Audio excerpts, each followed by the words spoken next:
Bonjour à tous, bienvenue à cette table ronde organisée autour des paiements internationaux. Merci. Vous m'entendez ? Ouais. Merci à Finance Innovation et à la Place FinTech pour l'organisation. Je propose de commencer par un rapide tour de table et donc je vais commencer. Donc, je m'appelle Guilain Debray, je suis directeur associé au sein d'Elancy, qui est un cabinet de conseil en stratégie, organisation et management, qui est spécialisé dans l'industrie financière. Donc on accompagne nos clients banques, assurances et fintech dans leurs projets de transformation sur l'ensemble des métiers, et notamment dans les sujets de cash management et de paiement, en lien avec la réglementation des SP2, l'innovation, le digital et l'open banking. Je vais te laisser la parole. Merci bien. Bonjour à tous. Du coup, moi c'est Boris. Je travaille chez GoCardless, qui est une fintech britannique spécialisée dans les paiements compte à compte.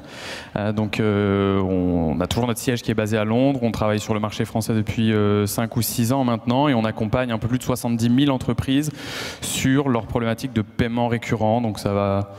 Il y a un peu tout type d'entreprise, je dirais, de l'expert comptable à une salle de sport, à des fournisseurs d'énergie, des médias, des assurances, un petit peu de tout. Et c'est nous qui traitons finalement leur paiement récurrent via des solutions notamment de prélèvement automatique. Eric ? Voilà, donc Eric Lassude, moi je suis le cofondateur de Trésor. Alors, ça fait quelques temps maintenant qu'on travaille dans ce modèle en France. On a commencé avec mon associé en 2005 à démarrer la première chose qu'on appelait start-up à l'époque, avec un compte, une carte, etc. Et c'est devenu Trésor. Et Trésor s'est vendu à Société Générale il y a 3 ans. Maintenant déjà, je dirais, le temps passe vite. Hein. Et voilà, on continue notre phase 2 au sein de ce groupe. Bonjour.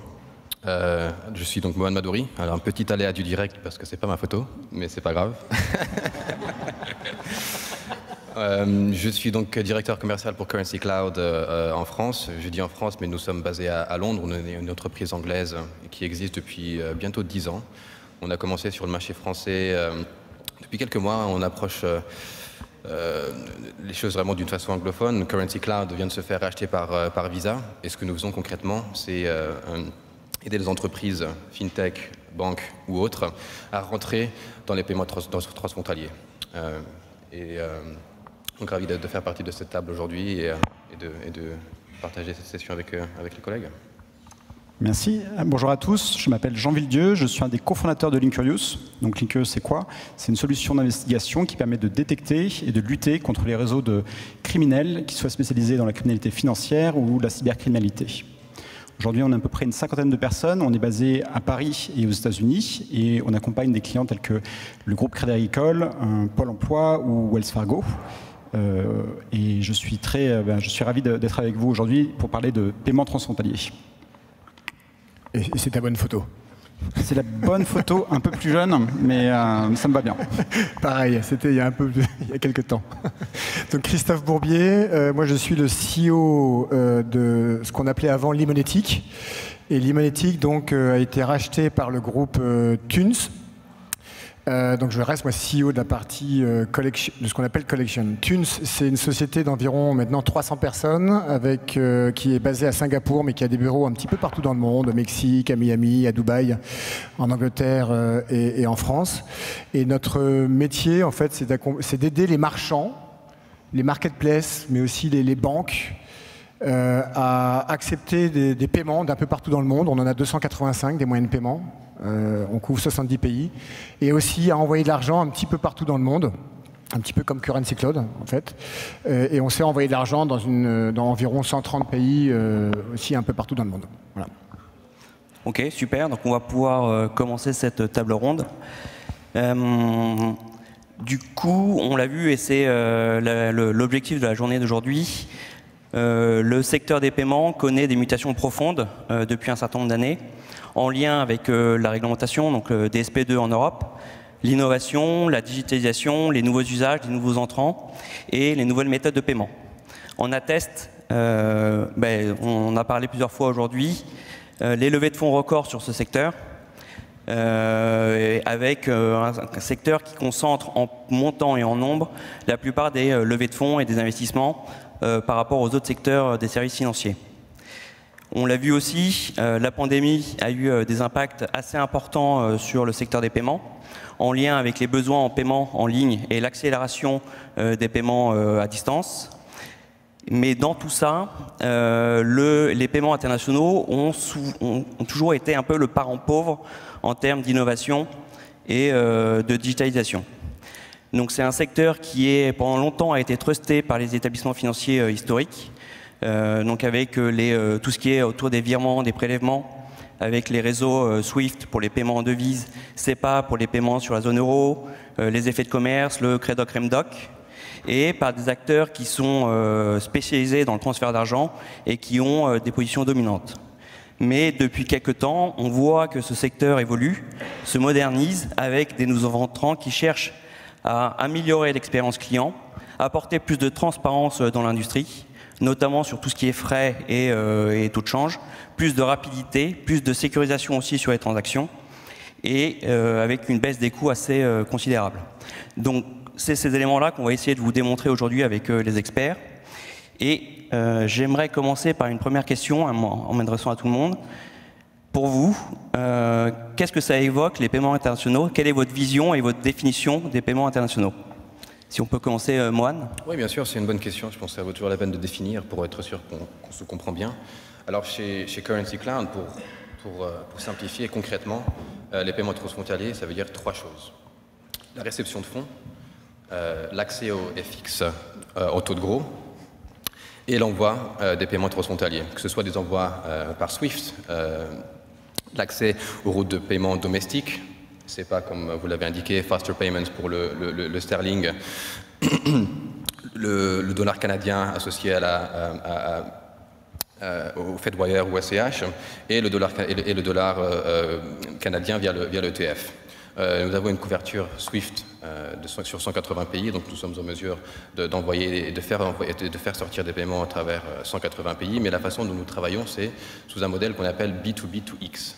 Ce que ça veut dire que nous ne focalisons pas sur nous-mêmes, mais plutôt sur notre client et sur l'expérience qu'il essaie de délivrer à son client final, associé à un cas d'usage multidevise. Et donc on a pour mission d'enlever toutes les complexités associées au paiement transfrontalier, que ce soit des complexités régulatoires, économiques, et enlever quelque part les barrières d'entrée pour les entreprises qui ne font pas encore de paiement transfrontalier. Boris? Oui. Alors, nous, on est sur un marché chez GoCardless des paiements récurrents avec une solution historique de prélèvement qui, à la base, était tu parlais de SEPA tout à l'heure, qui est plutôt cool parce qu'on a une bonne vingtaine de pays sur la même zone. C'est aussi simple de prélever dans tous ces pays. Mais à l'international, il n'y a pas de solution de prélèvement compte à compte qui existe. C'est un marché hyper fragmenté où, par exemple, tu disais tout à l'heure que votre siège est basé à Londres, mais une entreprise française qui voudrait se lancer sur du paiement récurrent en Angleterre aurait besoin d'une entité légale là-bas, d'avoir un compte bancaire sur place, d'avoir des coûts de base qui sont assez importants. Et nous, on a permis à nos clients de se lancer très simplement depuis la France sur 8 zones, donc à peu près toute l'Europe, l'Amérique du Nord, et Australie, Nouvelle-Zélande aussi, et pour faire du paiement récurrent à moindre coût, de la manière la plus simple possible et la plus rapide possible. Donc aujourd'hui, typiquement, on a des clients comme Payfit, qui avait parlé d'elle il n'y a pas très longtemps avec sa levée de fonds, qui s'est lancé en Angleterre en quelques jours, sans avoir besoin de passer beaucoup de temps dans l'administratif, dans les coûts de base, qui nécessitent d'avoir accès à des paiements là-bas. Donc sur cette partie prélèvement, on a créé ce réseau international qui n'existait pas avant et qui couvre à peu près une trentaine de pays aujourd'hui. Christophe? Alors, nous, donc les paiements internationaux, quand j'en parle, moi j'aime bien utiliser finalement une métaphore avec WhatsApp. Parce que WhatsApp, quand on fait un message, on prend son téléphone et on envoie un message à sa famille qui peut être à Londres ou en Russie ou ailleurs, excusez-moi de l'exemple, ou aux États-Unis, et le message est envoyé en 1 seconde. Et on ne se pose pas la question d'ailleurs de savoir si la personne en face va bien le recevoir, va avoir le bon téléphone en face. On ne se pose pas la question. Un WhatsApp message, ça se fait en 1 seconde, quel que soit le pays. Et finalement, dans les paiements internationaux là qu'on est en train de décrire, à part quand on reste dans la zone SEPA où on sait s'envoyer facilement un virement de compte à compte et de façon maintenant très instantanée quand on prend l'option à 1 euro, en fonction des banques. Mais quand on veut commencer à faire un paiement réellement international, moi, ce que j'appelle international, ça va être de la zone euro vers, je sais pas, la zone Afrique, ou de la zone euro vers l'Asie, ou de l'Asie vers l'Afrique, on se rend compte que faire un virement, même s'il y a plein de solutions qui existent, hein, faire un virement, ça devient l'enfer. C'est long. On ne sait jamais trop bien si le virement est arrivé. Vous savez, sur WhatsApp, au moins, quand il y a un message qui est arrivé, on a deux petits trucs verts, enfin bleus, qui s'affichent pour dire livré et lu. Alors que sur un virement, si on fait un virement international, on ne sait pas bien où on en est, on ne sait pas bien si ça a été réceptionné. Des fois, ça prend un jour, des fois, ça prend 5 jours. Des fois, on nous redemande des détails complètement complexes de banques intermédiaires parce que, vous comprenez, envoyer de l'argent de la France au Kenya, c'est pas si simple que ça. Donc, il vous faut une banque, une banque correspondante au milieu de tout ça. Et ça devient un enfer. Donc, nous, sur cette histoire de paiement, et tu parlais d'innovation. Nous, l'innovation qu'on voit chez Thunes, ou en tout cas la vision qu'on a chez Thunes, c'est de s'assurer finalement qu'un paiement international, comme on vient de décrire, virement, ça soit aussi simple, aussi rapide et d'ailleurs aussi peu coûteux que un message sur WhatsApp. Et qu'on ne soit pas en train de se demander si on est en train d'envoyer dans un pays compatible ou pas compatible, est-ce qu'on est en train d'envoyer dans la bonne zone ou pas. Voilà. Donc ça, c'est la première approche, c'est donc s'assurer qu'un virement, que ce soit en Europe, mais ça, ça a déjà été fait, ou n'importe où, dans n'importe quelle zone du monde, on puisse le faire de façon rapide, immédiate, instantanée et au faible coût. Après, tu parlais aussi finalement de toute cette innovation qui est venue avec le paiement digital.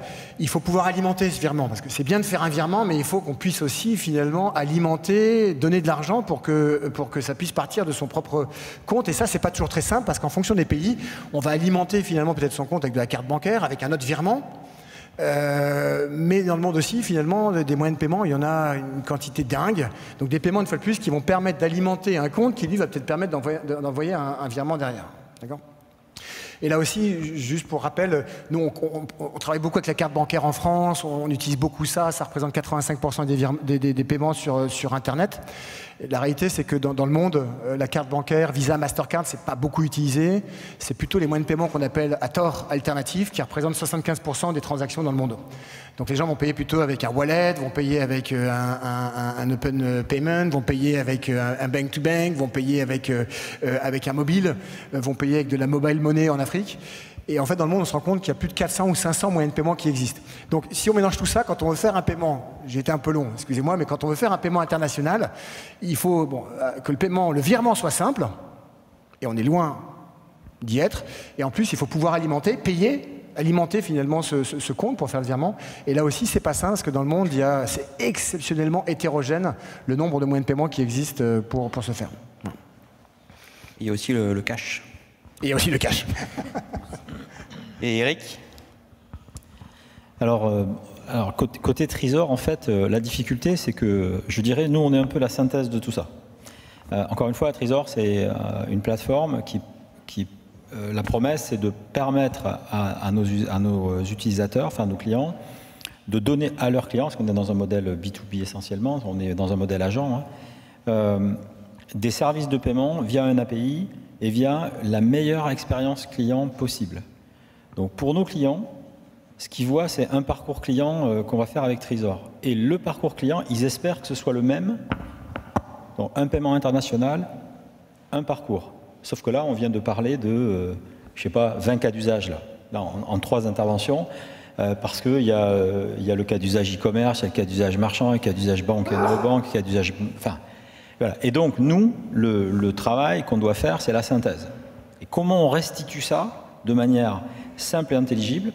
Et après, j'adore le WhatsApp, je l'aime bien celle-là. Et après, on se dit, mais ok, avec qui on bosse là, avec c'est qui est en face, etc. Parce que derrière, il y a la couche, quelle est ma connaissance client, qu'est-ce que j'envoie comme fonds, à qui, pourquoi faire, éventuellement, si on peut, peut-être, parfois, etc., etc. Et donc, derrière chaque cas d'usage, sa complexité, conformité, on en reparlera, j'imagine.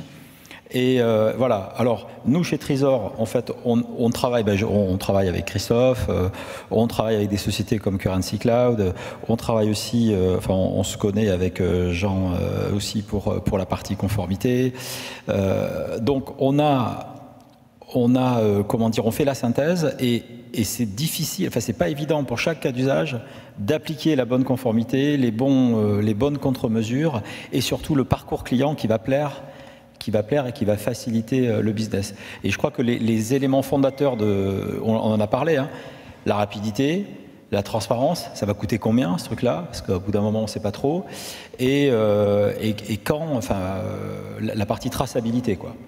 Et ça, restituer ça sur un truc uniforme, cohérent, qui parle à aux clients de nos clients, c'est pas simple. Et il y a aussi la partie sécurisation. Et c'est là où Linkurious intervient. Bien sûr, je rebondis sur ce que tu disais, Eric. Il y a beaucoup de cas d'usage. L'un de ces cas d'usage, c'est le blanchiment d'argent. Ça existe aussi. Les paiements internationaux, il y a de ça. Il y a des gens qui veulent extraire, par exemple, des fonds qui ont été gagnés de manière illégitime en France pour les amener dans d'autres juridictions ou qui, par exemple, veulent transférer de l'argent dans des endroits où ils n'ont pas vraiment le droit de le transférer, comme en Russie en ce moment. Donc, c'est aussi ces risques spécifiques, je dirais, les paiements internationaux. Et bien sûr, ces risques-là, on peut les ignorer. Et à court terme, ça peut être un bon choix, ça peut être une source de croissance, ça peut marcher. Mais à long terme, ça peut être un vrai problème. Et ça se finit généralement avec des conversations un peu douloureuses avec des autorités comme la CPR. Donc c'est aussi, je pense, une dimension assez importante quand même des paiements internationaux, cette notion de risque. J'ai juste oublié un petit truc. Christophe, WhatsApp, c'est gratuit, quoi, hein, tu vois. Et en fait, c'est ça le problème, en fait. Des solutions de virements internationaux, il y en a, mais elles sont pas données, quoi. Et donc, en fait, le truc, c'est d'arriver à faire cette synthèse, à trouver les bons chemins et essayer de faire cette adéquation parcours, rapidité, prix. Un peu comme l'avion ou je sais pas, ou la SNCF, quoi. On prend le train à telle heure, c'est pas cher, mais bon, c'est compliqué, c'est à 4 heures du mat. Hein. Et puis dans les heures de pointe, bon, c'est cher. Mais par contre, c'est bien, c'est rapide. Donc il y a cette, dans la traçabilité et la transparence, il y a cette notion de compétitivité qui est pas neutre. Et dans le parcours client, ça se ressent parce que je choisis quelle route et je propose quel chemin et quel parcours client pour choisir la route qui me convient. Ça, je pense que c'est un aspect important aussi. Ouais, je suis d'accord, et c'est un élément de différenciation que peuvent apporter des acteurs comme vous. Vous n'avez pas justement ce legacy système, ce SI lourd à faire évoluer, à faire changer, où chaque projet d'optimisation demande des coûts importants, comme peuvent l'avoir les établissements financiers historiques. Donc vous êtes beaucoup plus agile, avec des structures de coûts plus faibles, et vous pouvez proposer des méthodes de paiement à l'international avec des coûts inférieurs. Et avec de l'optionnalité. J'ai parlé tout à l'heure de la différence entre le SWIFT et les paiements domestiques. J'ai donné les 4 exemples. Mais pour des clients qui veulent faire des paiements à l'international, aujourd'hui, c'est SWIFT ou rien. Alors qu'en fin de compte, il y a beaucoup plus. Mais que même pour avoir accès à SWIFT, aujourd'hui, c'est compliqué. Je ne vais pas creuser sur ça maintenant, parce que je pense qu'on va en revenir sur le sujet. Mais je pense que l'optionnalité associée au paiement est quand même quelque chose aussi assez d'important, qui augmente la transparence et la transparence des transferts, mais aussi qui donne plus d'options compétitives niveau coût pour les clients finaux. Et du coup, ça m'amène à une question. J'ai commencé à l'évoquer tout à l'heure. Donc, il y a eu la pandémie qui nous a touchés assez durement là, ces 2 dernières années.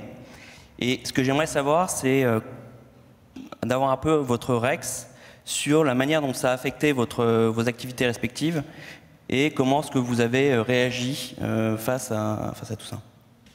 Donc si on peut commencer, je ne sais pas, Eric, tu veux commencer? Nous, il y a eu c'est mars, hein, mars 2020, c'est ça? Oui, mars. Boum, choc, tout s'arrête. Il y a eu un petit choc là pendant 2 mois et demi où vraiment on a vu les transactions baisser. Et ouais, ça a duré un peu. Alors on a commencé à contacter un peu nos agents, etc., pour voir comment ils vivaient ça. Et puis tout d'un coup, c'est reparti. C'est reparti vers, si je me souviens bien, fin juin, début juillet. Et là, on a enregistré des pics de transactions comme jamais on avait enregistré auparavant.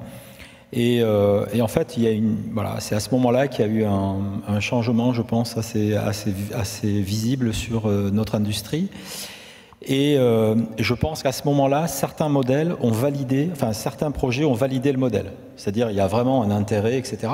Et c'est parti. Alors, ça a été vrai sur la carte, ça a été vrai aussi sur les virements.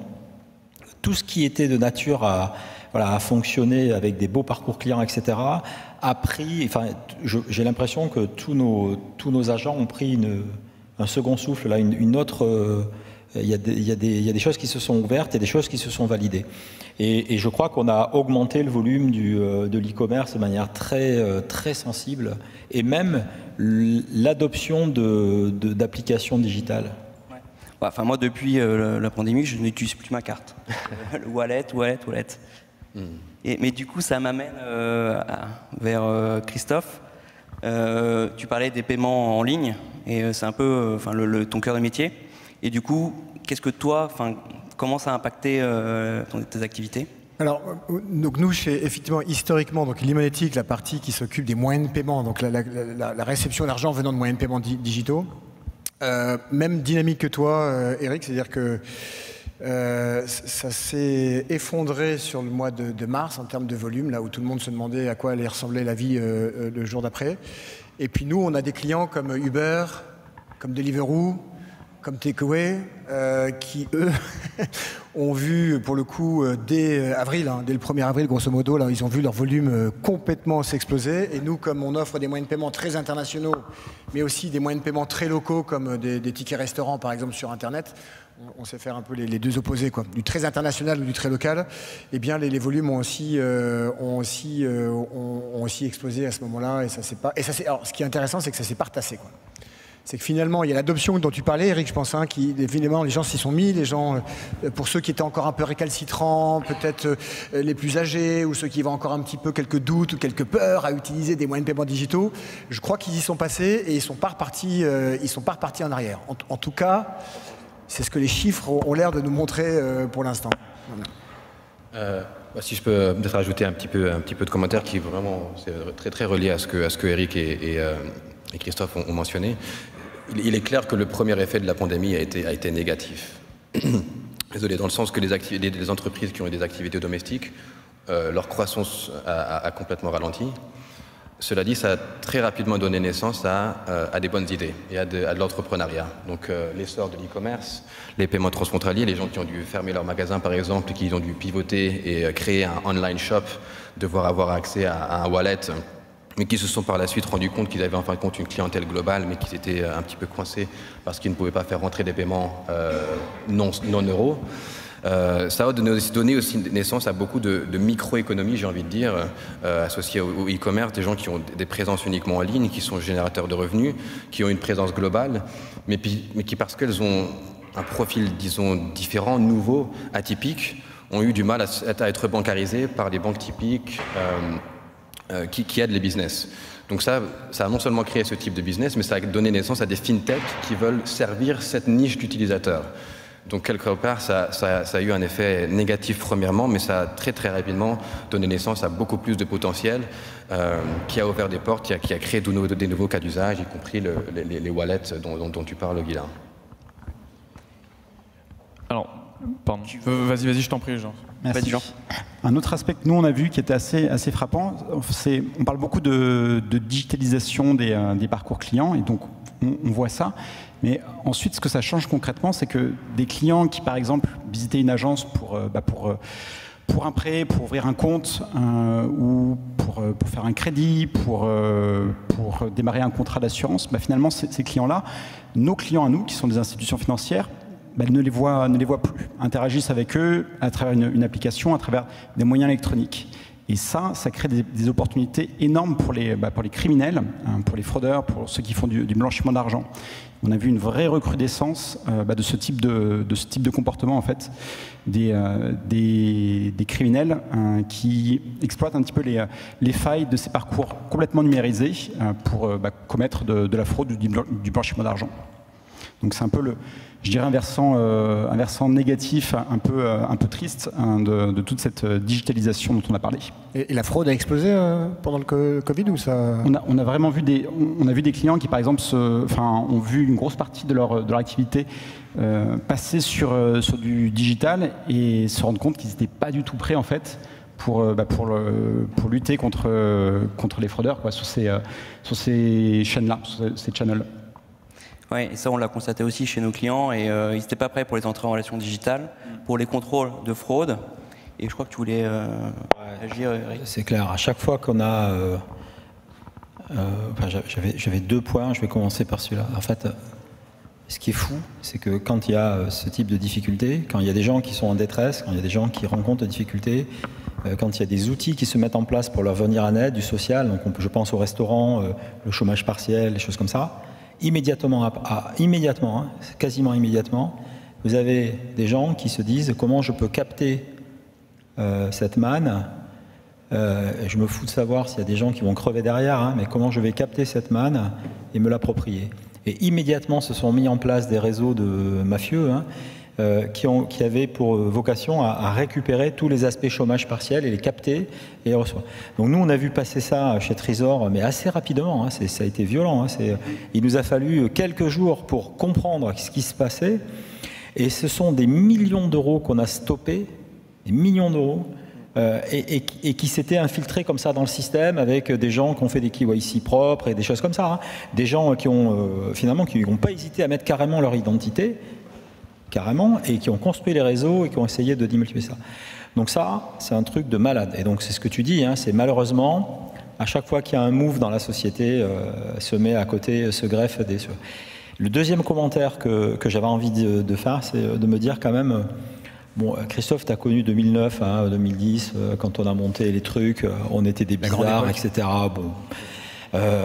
Et en fait, on s'aperçoit finalement qu'aujourd'hui, on a vraiment contribué, je crois, quelque part, à cette période. C'est-à-dire que la FinTech, elle a proposé des solutions, elle a permis à des personnes de payer avec leur wallet.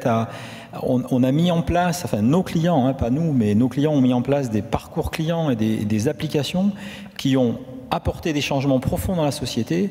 Et moi, franchement, quelque part, je suis un peu fier d'être là aujourd'hui, de discuter tous ensemble, parce que on a un peu fait le job, quoi, quelque part. Non, mais c'est vrai. Je veux dire, en 2009, 2010, franchement, on arrive de loin. Et je trouve intéressant ces boîtes qui innovent, et encore aujourd'hui, et qui proposent des choses, répondent à des vraies problématiques et apportent leur grain à ces changements sociétaux. Et il n'y a pas seulement que la fraude au truc, mais il y a aussi tout ce qui est la fraude au PGE, où il y a eu beaucoup de choses aussi. Et on a vu une stat là en Angleterre, je crois que c'était plusieurs centaines de millions d'euros qui ont été détournés dans le cas des PGE. On parlait d'innovation, enfin, c'est vraiment incroyable. Dès qu'il y a un nouveau dispositif, une nouvelle faille, tout de suite, il se faufile dedans, quoi. Ouais, je pense que la NatWest aurait besoin de tes services. Moi, ce que j'ai senti, petit retour aussi d'expérience. Donc nous, pendant le Covid, donc Limonetic s'est fait racheter par la société Thunes, que j'appartiens maintenant. C'est une opération au passage qui s'est faite pendant le Covid, donc à distance, avec des gens qui étaient plutôt à Singapour qu'à Paris et à Londres. Et ce que j'ai senti, en tout cas, tu parlais de fraude, enfin on parle de fraude, on parle de compliance, de risques associés finalement aux paiements internationaux. Nous, Limonetic, historiquement, on était, il est vrai, très européens, avec des clients plutôt, des acheteurs qui utilisent des Européens, qui utilisent des moyens de paiement européens et qui vont les dépenser sur des marchands européens, finalement. Et en fait, après l'acquisition par Thunes, sa vocation, c'est plutôt d'aller faire des envois d'argent, comme vous, dans des pays émergents ou à forte accélération, comme on dit. Donc plutôt des pays en Afrique, plutôt des pays au Moyen-Orient, plutôt des pays en Asie et autres. Et moi, en tout cas, j'ai été assez frappé quand on a rejoint cette société de voir la quantité d'employés qui sont dédiés au risque, à la vérification des identités à droite à gauche, les KYC, s'assurer qu'on est bien en train de travailler. Moi, je travaille plutôt avec Uber Takeaway. Eux, ils travaillent aussi avec des acteurs quand c'est au Kenya, au Nigeria ou quand c'est en Arabie Saoudite qui sont peut-être un petit peu moins connus aussi. Et donc, il y a pratiquement la moitié des équipes de Thunes qui sont dédiés à tout ce qui va être lié à la sécurité, mais aussi au check, AML, antifraude et autres. Alors que nous, chez Limonetic, c'était important, évidemment, quand on travaille pour des marketplaces, quand on construit des marketplaces, tout ça est fondamental, mais c'était pas la moitié des équipes qui étaient dédiées à cette partie-là, quoi. C'est pas lié, pardon, au Covid, c'est juste que dans la dynamique, en tout cas, que nous, on a eu ces dernières années, le fait de passer de plutôt une dimension européenne à internationale, il y a eu allez, on va le dire, une grosse claque, en tout cas, de notre côté, sur l'importance de cette notion d'AML, de sécurité, de risque, de compliance à travers le monde. Ouais. C'est loin d'être négligeable et c'est vrai qu'en tant que start-up ou en tant que scale-up, ça peut faire peur. C'est assez intimidant. Ouais. Et avoir les services de gens et l'expertise d'entreprises telles que Thunes ou Currency Cloud ou même Trésor pour savoir par où commencer, c'est quand même quelque chose d'assez important. Boris ? Ouais, nous on partage le constat dont tu parlais tout à l'heure, Eric, c'est que dès le départ avec le confinement on a vu une baisse d'activité assez nette et après on a un constat, on parlait de risque tout à l'heure, alors on travaille que sur le paiement récurrent aujourd'hui chez GoCardless et donc le premier risque pour nous c'était plutôt le risque pour nos clients qui devaient sécuriser un peu leur trésor, leur BFR. On a des réseaux de salles de sport ou des salles de sport indépendantes par exemple qui du jour au lendemain n'ont plus du tout de revenus. Donc nous, notre première action, ça a été de mettre en place des systèmes, de créer de nouvelles fonctionnalités pour leur permettre de mettre en pause leurs abonnements, d'avoir le minimum d'impact sur nos marchands, mais aussi sur leurs clients, parce que on imagine facilement que si leurs abonnements continuent alors qu'ils vont plus à la salle de sport, il y a un risque pour tout le monde derrière.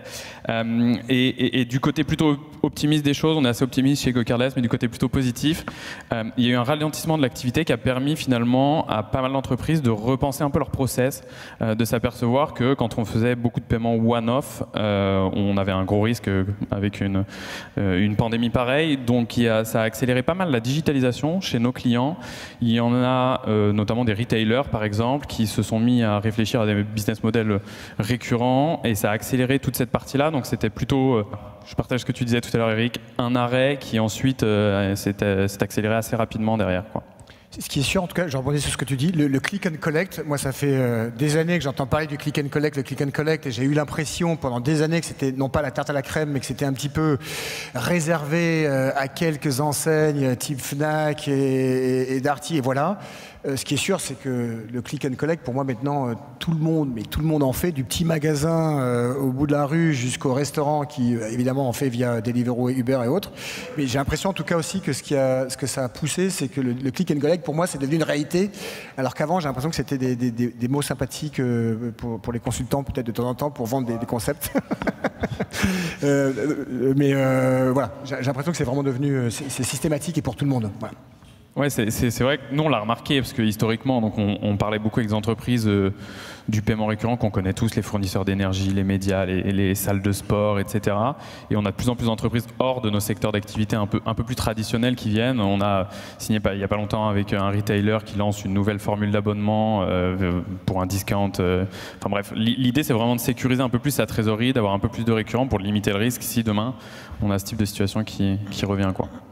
Et donc, si on revient un peu là, parce qu'on s'égare un peu sur le paiement national en France, si on revient sur les paiements internationaux, on parle beaucoup d'irritants, d'enjeux. Et ce que j'aimerais avoir, c'est vous, votre vision. On en a parlé un peu de tous ces sujets-là, mais ce que j'aimerais avoir, c'est une vision assez claire de, selon vous, quels sont les irritants et les enjeux autour des paiements internationaux et comment chacune de vos sociétés permet de répondre à ces enjeux et à ces irritants en proposant des solutions à valeur ajoutée pour les clients finaux, qu'ils soient entreprises ou clients particuliers. Vas-y, moi. Je vais peut-être commencer, je pense que ça va être relié à ce que tu veux dire. Je l'ai mentionné dans ma réponse précédente. L'un des points irritants pour une start-up qui veut faire du paiement transfrontalier, c'est que quelque part, elle ne sait pas par où commencer, elle ne sait pas comment faire, et que ça paraît d'être une telle grosse bête qu'en fin de compte, ça vaut presque pas la peine. Ce qui évidemment n'est pas le cas. Donc l'une des choses, c'est qu'on aide avec notre expertise les entreprises à savoir comment commencer, simplifier et prendre une approche, non pas brique par brique, ainsi qu'une approche en phase, se focaliser sur le produit qui va vraiment leur permettre de décoller et par la suite améliorer. Je pense que pour une fintech aussi, l'un des points irritants, c'est que en France, Petit clin d'œil à Treezor, il y a eu énormément de licornes récemment, et énormément de fintechs super intelligentes qui ont fait des produits vraiment cool, vraiment intéressants, mais pour un marché domestique.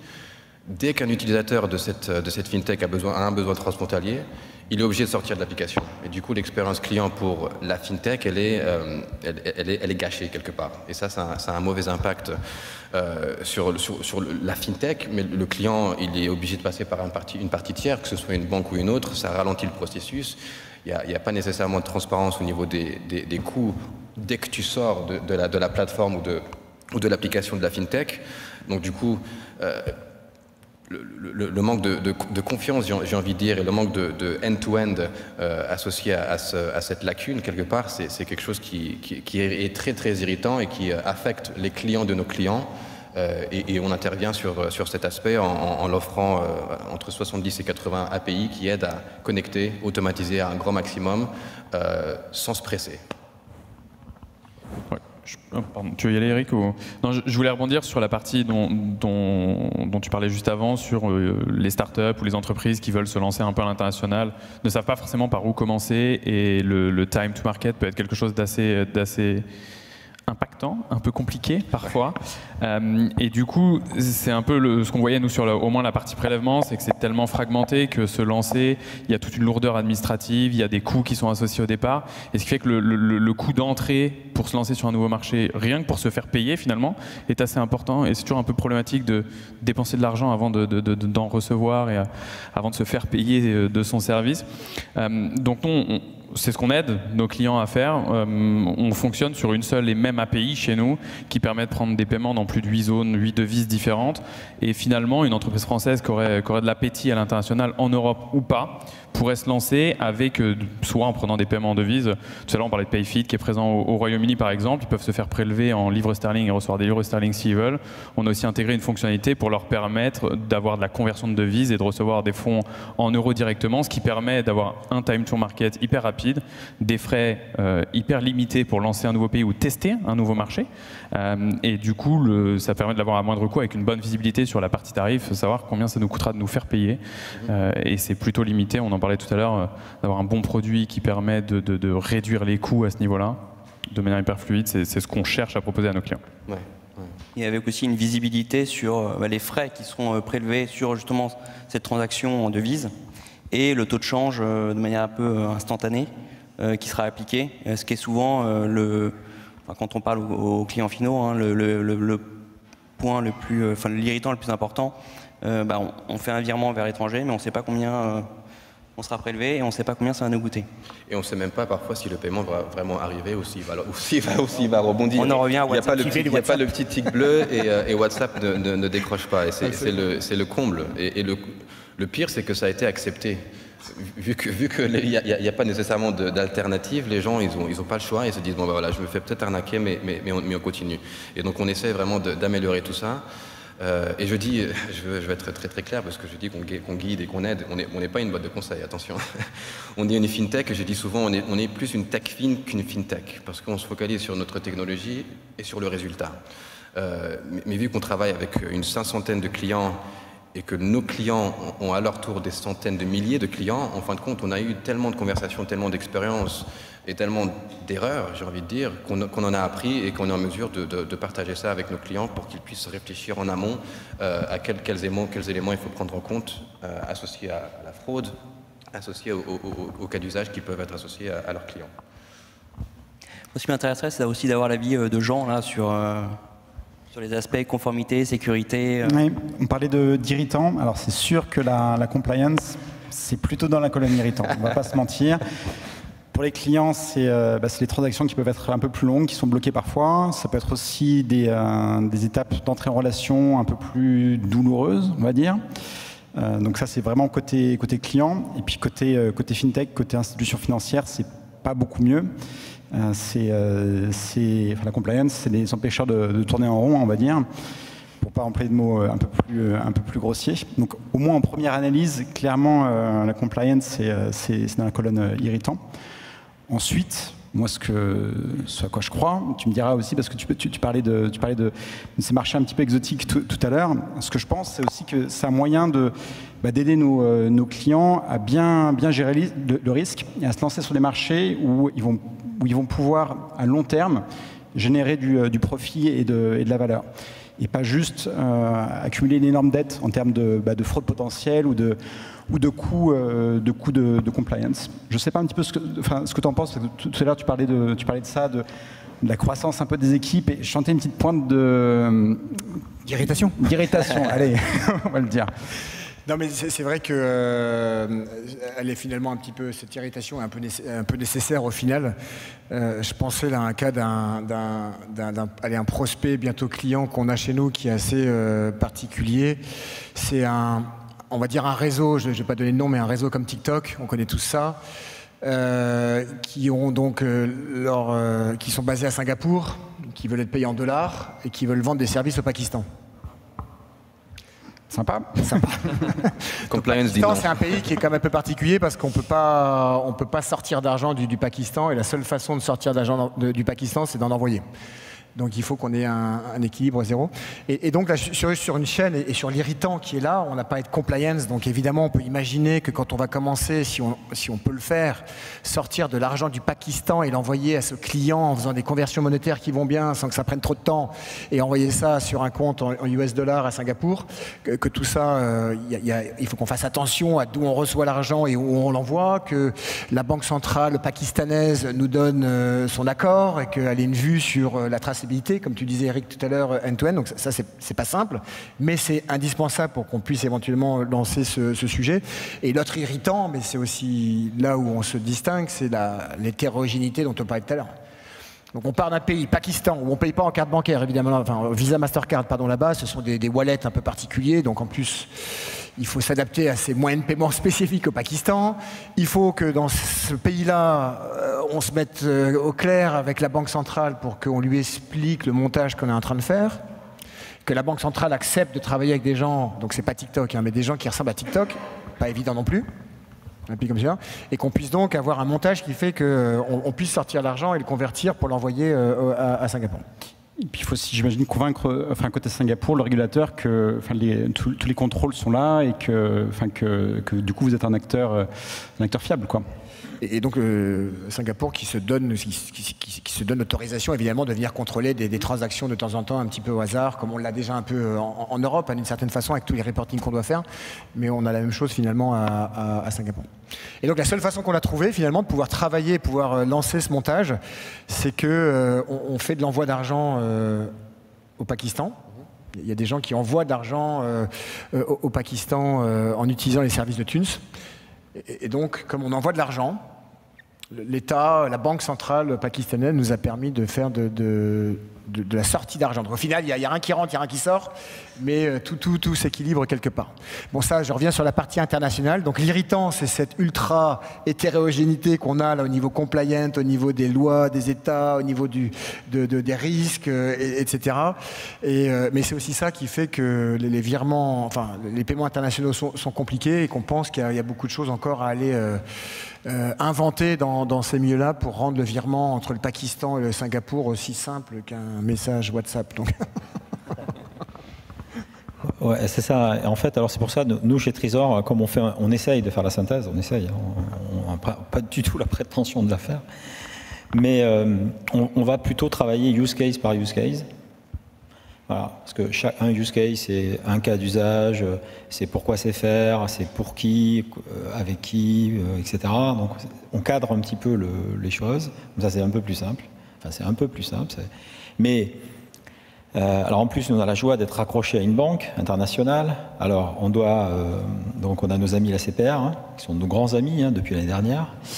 On a les régulateurs américains, les régulateurs anglais, etc. Donc, pour n'en citer que les trois les plus impactants quand même dans notre métier. Du coup, sur les 200, on a une belle grille pays par pays, lequel est high risk, lequel est low risk, lequel est medium risk, lequel est machin, etc. Comment on doit se comporter en fonction des pays. Il y a ceux qui sont sous embargo, après il y a les personnes sanctionnées, puis il y a les PEP, et puis il y a les machins. par pays, par endroit, enfin bref, donc c'est tout c'est déjà un sujet. Et donc use case par use case, on essaye d'appliquer le bon process, quoi. C'est déjà, voilà. Et alors après se rajoute ce que dit Christophe, c'est-à-dire il y a des choses, il y a des fois c'est pas possible, on tape à la porte, mais il n'y a personne qui répond. Et donc voilà, donc ça veut dire que je crois que ce réseau-là et ces capacités sont quand même en cours de construction encore, pour plein de raisons, ça dépend. Voilà. Mais nous, en fonction des cas d'usage, voilà, l'irritant, c'est souvent le parcours, la conformité et le monitoring.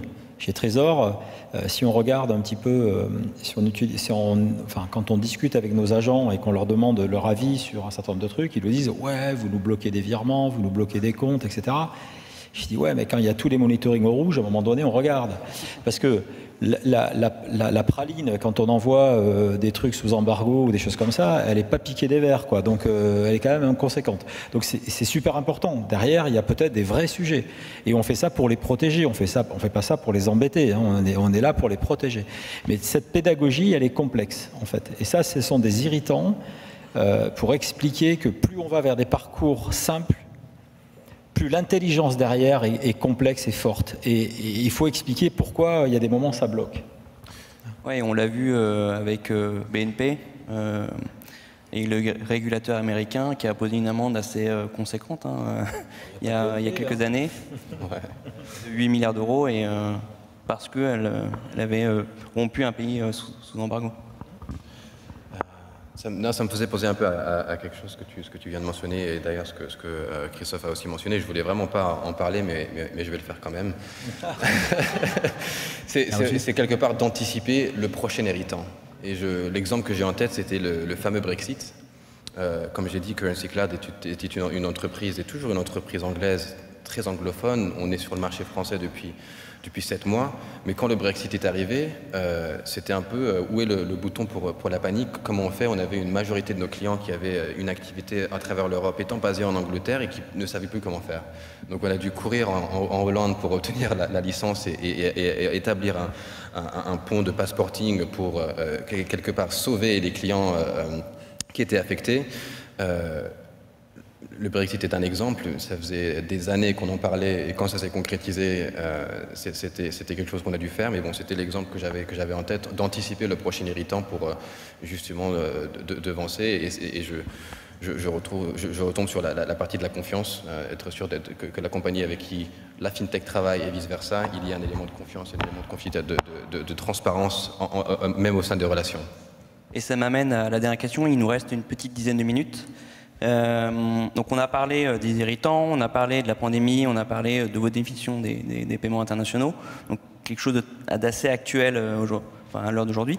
Ce qui m'intéresserait, ça serait d'avoir votre vision de what's next sur les paiements internationaux. C'est quoi la tendance, c'est quoi à quoi va ressembler dans les prochaines années les paiements internationaux, et quels sont les prérequis et les éléments à prendre en compte, les impacts.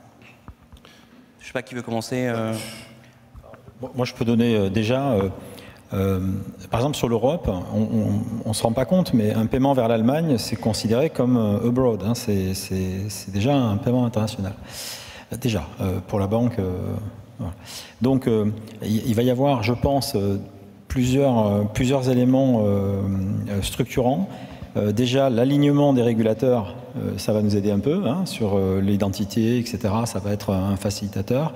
Je pense que l'instant de paiement, par exemple, apporte aussi des solutions. C'est-à-dire que quand on essaye de faire des petites lignes à grande vitesse, point par point, peut-être que les ricochets et l'instant de paiement sera de nature à faciliter aussi les choses. Voilà, donc je pense qu'il y a cette composition de construire les chemins et les corridors avec du temps réel, donc l'instant de paiement, et ça sera d'autant plus facilité que les régulateurs vont poser des règles et des normes qui vont permettre à des établissements de construire des parcours et des conformités au rasoir et à peu près cohérentes, quoi. Et là-dessus, il y a le pays, mais est-ce que vous pensez que ça va être porté par des établissements financiers historiques qui sont là depuis de nombreuses années, ou alors il y a les fintechs qui peuvent avoir leur mot à dire Ouais, les fintechs vont certainement bousculer tout ça et porter les cas d'usage, enfin les parcours. En revanche, les usines, elles existent. Hein, en fait, les banques, elles sont aussi assujetties à tous ces problèmes de conformité et elles risquent beaucoup plus que nous. Hein. Encore une fois, hein, la praline, elle est généralement proportionnée à notre business. Donc, si vous voulez, à un moment donné, on prend des risques ou on ne les prend pas. Et en général, les banques, elles ne sont pas prêtes à les prendre toujours. Hein. Donc voilà, donc, plus on va aller, il y aura vraiment une vraie, je pense qu'on va passer une étape sur les paiements internationaux entre les collaborations banques-fintech. Je suis persuadé. On est au moment là où ça va se faire. En tout cas, moi, je le sens de mon côté, on me traite plus de malade quand on en discute. Tout simplement parce que la pédagogie autour de la conformité, l'AML surtout, c'est l'AMFT le problème, c'est pas que la fraude, hein, c'est aussi les sujets à l'AMFT, commence à être bien saisis par les fintechs. Toutes les fintechs ont un gros on va dire, headcount sur le sujet. Et je crois qu'on va, voilà, le next step, c'est construire des corridors rapides et travailler un peu plus avec les banques peut-être. Boris, tu veux... Oui, je peux rebondir dessus parce que tu parlais d'instant payment qui fait partie de notre roadmap, nous, chez GoCardless, et tu parlais de risque et de fraude aussi. Donc, nous, notre produit historique, l'idée, c'était de se dire qu'on va donner accès au prélèvement de manière plus simple, plus digitale, plus rapide que ce qui se faisait déjà. Après, on a créé notre réseau international. Maintenant, il y a cette partie avec l'open banking, notamment en Europe, qui va ouvrir pas mal de possibilités. Sur la fraude, notamment, le fait d'avoir de l'AIS, par exemple, permettra à l'entrée de valider certaines informations et de limiter le risque potentiel de fraude pour nos marchands. Donc c'est déjà un bon premier point. Et tu parlais aussi d'instant payment juste avant, Eric, qui va permettre de simplifier un peu. Alors nous, on voudrait l'associer avec du paiement récurrent pour mettre, je sais pas, un premier paiement rapide et instantané et irrévocable finalement, des rattrapages de paiement, des factures un petit peu exceptionnelles. Ce type de solution va sécuriser un peu le process qu'on a historiquement et va amener des paiements un peu plus sécurisés que ce qui existe aujourd'hui. Et je te rejoins aussi sur l'aspect de la collaboration entre les fintechs et les banques, où du coup, nous, je pense qu'on est un peu plus agile en tant que fintech et on les force à bouger aussi, et elles amènent un peu de raison derrière sur la partie risque et qui devient de plus en plus importante chez pas mal de fintech. Je suis d'accord avec toi. Ouais. Je suis d'accord, et je pense que vous avez tous les deux mentionné des points qui sont tout à fait corrects, et j'ai l'impression que je me répète un peu, ou du coup je répète les réponses de mes collègues, mais je pense que le next step, c'est vraiment la vraie digitalisation, la vraie automatisation. Pour prendre l'exemple du SWIFT sans faire Wikipédia, qu'est-ce que c'est le SWIFT concrètement? C'est un réseau de communication interbancaire. Il y a, on va dire, 11 000 banques connectées à travers le monde. Donc vous imaginez, les banques n'ont pas la réputation pour être nécessairement agiles ou orientées vers la technologie. Et le compte, c'est que, si je me trompe pas, ça a été créé par des banques, y compris françaises, en 73. Mais qu'aujourd'hui, encore une fois, pour avoir accès à SWIFT en France, c'est compliqué. Et l'une des choses que Currency Cloud essaye de faire au niveau d'un point de vue innovation, c'est d'utiliser sans rentrer dans les conversations trop techniques, d'utiliser les réseaux existants SWIFT pour adapter et faire du rerouting en fait, pour que les entreprises qui ont déjà une connexion directe, passive ou indirecte au SWIFT puissent bénéficier des services internationaux sans nécessairement devoir réinventer la roue. Donc vision, effectivement, les next steps, c'est donc je ne reviens pas sur ce que vous avez dit, c'est cette ultra digitalisation, mais et donc si les choses se digitalisent, ce qui est sûr, c'est que je pense que le monde va continuer à être de plus en plus hétérogène, dans le sens où, parce que la digitalisation va permettre d'inventer des nouveaux moyens de paiement encore, il va y avoir le Instant Payment plus en Asie, il va y avoir le plus au LATAM, il va y avoir un nouveau wallet qui va s'inventer au Panama et encore un autre, et un Open Banking Solution qui va se lancer je pense au Pakistan. Que tout le monde va vouloir vendre sur Internet, c'est pas nouveau, on en a parlé, le Covid ça a un petit peu accéléré le sujet, donc on sait que les achats, les transactions qui se faisaient un peu sur Internet vont se faire complètement sur Internet. D'ailleurs au passage, juste le Covid, je suis en train d'y repenser aussi, un exemple intéressant. Nous on a 3 comptes qui sont intéressants, des gens comme Airbus qui vendent des composants d'hélicoptères, des gens comme Thales qui vendent des IRM, et CMA CGM qui vendent des containers, vous savez, sur des gros bateaux. Pendant le Covid, ils se sont dit, tiens, il faut qu'on aille vendre sur Internet.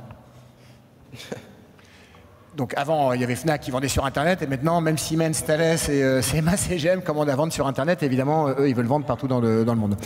Donc le digital, c'est une évidence, mais donc ça veut dire qu'il va y avoir de plus en plus d'innovation, plus en plus d'acteurs qui vont vendre un peu de tout sur Internet. Et pour que tout ça quand même reste simple, je pense qu'il y a un enjeu sur l'interopérabilité de tout ça. Je ne pense pas qu'il y a de choses homogènes, il n'y a pas d'homogénéisation qui va venir, il n'y a pas de standards qui vont s'imposer, ça irait contre la digitalisation que vous êtes en train qu'on a décrit, et puis ça irait contre l'innovation qui s'adapte aux choses locales.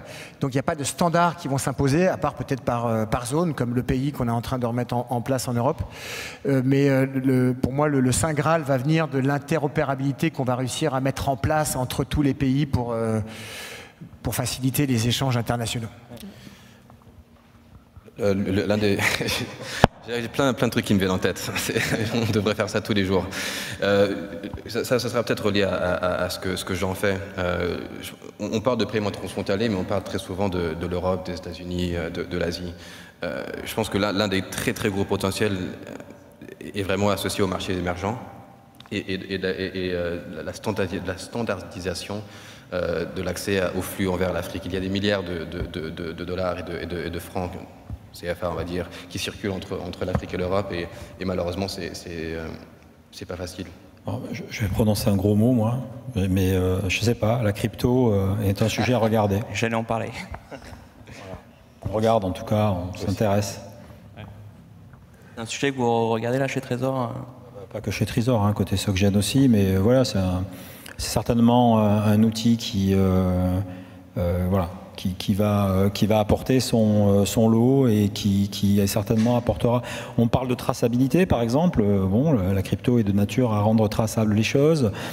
On parle de transparence, etc. Donc voilà, il y a quelques cases qui sont cochées, pas toutes, mais je pense qu'il y a des choses qui vont sortir très intéressantes. Je suis d'accord. Et Jean, toi, tu as un point de vue un peu plus réglementaire, conformité. C'est toujours un peu plus compliqué de se projeter. Juste pour dire que, par exemple, aujourd'hui, on estime qu'il y a entre 2 et 5% du PIB global qui circule qui est blanchi chaque année à travers le monde. Donc on parlait tout à l'heure de conformité, de lutte contre le blanchiment d'argent et aussi financement du terrorisme. Donc on est très loin en fait d'avoir résolu ce problème. Juste pour être un petit peu optimiste sur le point, moi je vois quand même des progrès. Je vais vous donner un petit exemple. Il y a 5-6 ans maintenant, on a aidé une poignée de journalistes d'une organisation qui s'appelle l'ICIJ. C'est un consortium international de journalistes, à mener une enquête qui s'appelle les Panama Papers. Donc c'est des journalistes, pas avec des budgets démentiels, hein, mais avec une solution qui était la nôtre, et puis pas mal de talents aussi. Hein. Ils ont réussi à déjouer, à mettre en lumière des cas de blanchiment d'argent, de financement du terrorisme. Ça a valu une condamnation à un ministre en France, hein, mais aussi à pas mal d'autres personnes à travers le monde. Et ça montre vraiment qu'aujourd'hui, avec des moyens qui ne sont pas démentiels, on peut arriver finalement à lutter contre ces criminels. Et donc c'est pour ça que je pense que ce soit les fintechs, que ce soit les banques aussi qui ont un peu traditionnelles, hein, qui ont clairement leur rôle à jouer là-dedans, il y a vraiment des motifs d'espoir, on va dire. Voilà. Okay. Super, je pense qu'il est 14h58, donc on a fait le tour. C'était super intéressant. Merci à vous pour vos éclairages. Et on va voir si vos prédictions vont se réaliser là, dans les prochaines années. Et est-ce que la blockchain va remplacer les paiements internationaux? À voir. Merci.